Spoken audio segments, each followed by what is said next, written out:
I'd like to thank our Buckeye fans. Also, I have a lot of respect for the team we just played, and tough day at the office right there. So we'll take the win against a team that we know very well, and on the road in November, 10-1, and get ready for our rivalry week. I'll answer your questions for you. Second row left, Austin. Or when you say tough day at the office, did you expect it would go down quite that way at the end? And did you Yeah, when I woke up, and or actually on Wednesday when I started hearing about the weather, it just, everything. We are a balanced off football team, and when we're not balanced, it's tough. And they had the same problem. You couldn't, we threw a bubble screen. I looked and the ball was bouncing, and so it was just real difficult to execute in the throw game, and had a couple of drops, and so it's officially rivalry week. I'm not going to. Well, I can answer a couple questions about this game, but our eyes are forward, and let's go. You surprised that they went for two there, and maybe just I was a surprised little bit. they threw it? Well, they were controlling the line of scrimmage. They, once again, that was a tough drive for us to watch, because that usually doesn't happen to us. And but they're a good team, really good back, number 3, Ohio guy.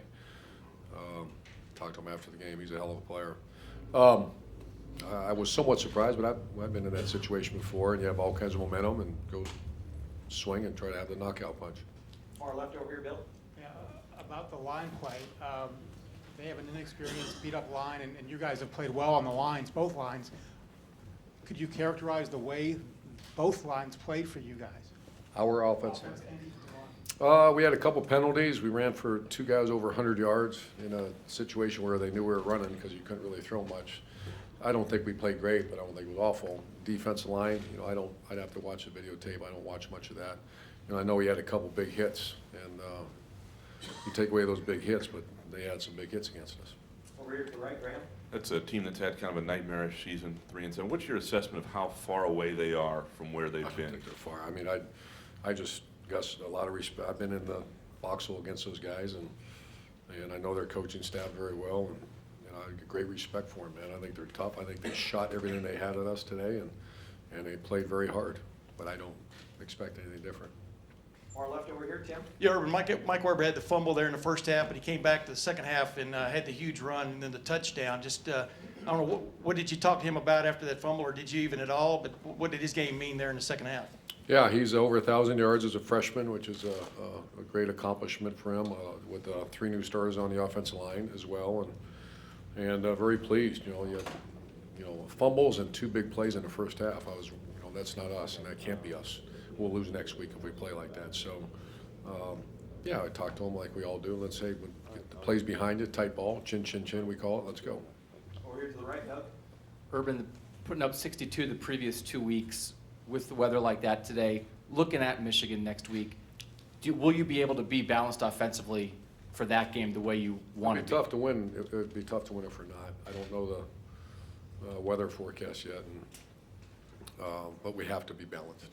And last year against these guys, the weather wasn't great. Obviously, it's a factor in the game. How do you feel like you guys as a staff handled it today with the plays you tried to call to try to deal with it? Well, much better.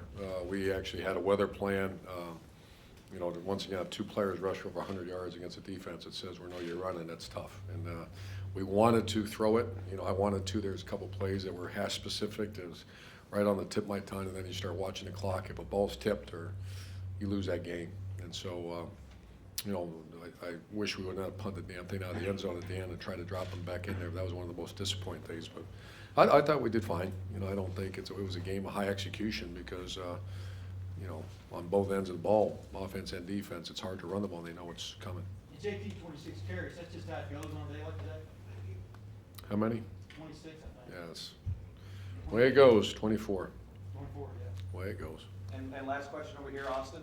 Urban, it looked like both Chris and Malik had their hands on the 2-point interception. Is there any conversation in the locker room about who actually got the interception there? Oh, the 2-point. Yeah, it looked like they both had their hands on it. Does it matter, I guess? Buckeye ball, we're good.